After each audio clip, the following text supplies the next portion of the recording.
కమాల్ బాబు, ఇక నుంచి ఈ పెట్టెలో బంగారం మేము తీసుకెళ్ళాం. రోజు రోజుకి పోలీసులకు అనుమానం పెరిగిపోతుంది. నిన్న ఈ పెట్టె నా చేతుల్లో పోలీసులు చూసి అనుమానించి పట్టుకున్నారు. అదృష్టం కొద్ది ఖాళీ పెట్టి కాబట్టి బయటపడ్డాను. అందుకే ఇక నుంచి ఈ పెట్టెల్లో మేము తీసుకువెళ్ళలేం. ఈ రోజు అరెస్ట్ అయిన జానీలాగా రోజుకొకళ్ళం అరెస్ట్ కాలేం కమలా బాబు. షరాప్!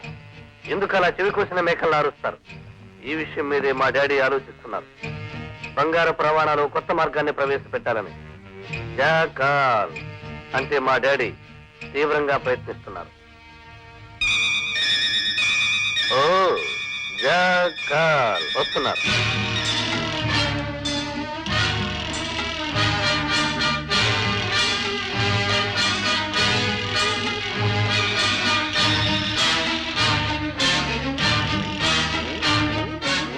ఏమిటిది?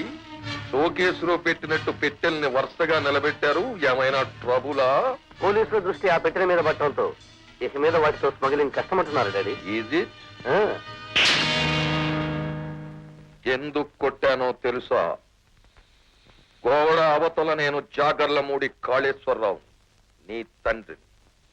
గోడ యువతల నీకు నేను బాస్ని. Yes boss. మరి బంగారం రవాణా విషయం?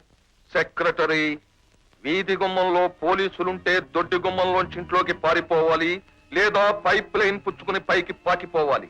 అది వ్యాపారంలో ఉండవలసిన మొట్టమొదటి లక్షణం. Mind it. All right. పోలీసులు పెట్టెల్ని కదా పట్టుకుంటున్నారు.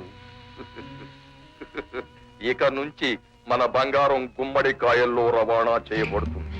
గుమ్మడికాయల్లోనా? అదేమిటి బాస్? ఎస్, అదే ఈ jackal speciality. Day of the jackal రావాలంటే వెంటనే మనం కూరగాయల వ్యాపారం ప్రారంభించాలి. అది సవ్యంగా సాగితే లోకమంతా ఈ జాకాల్కి కాకాలు బట్టి పాకాలుదే రోజు తొందరలోనే వస్తుంది. సెక్రటరీ, మన దగ్గరలో ఉన్న గుమ్మడి తోటలు ఎంత రేట్ అయినా సరే ఇచ్చి వెంటనే కొనేయి. అలాగే బాస్. All right.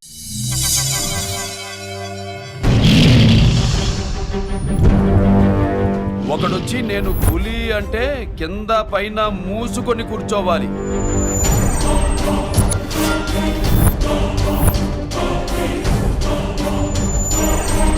నేను చెయ్యి చాచినప్పుడే సెకండ్ ఇవ్వు. చనువిచ్చాడు కదా అని చక్కెర చూస్తే చుట్టాను చూడటానికి కూడా స్కెల్టన్ మిగలదు.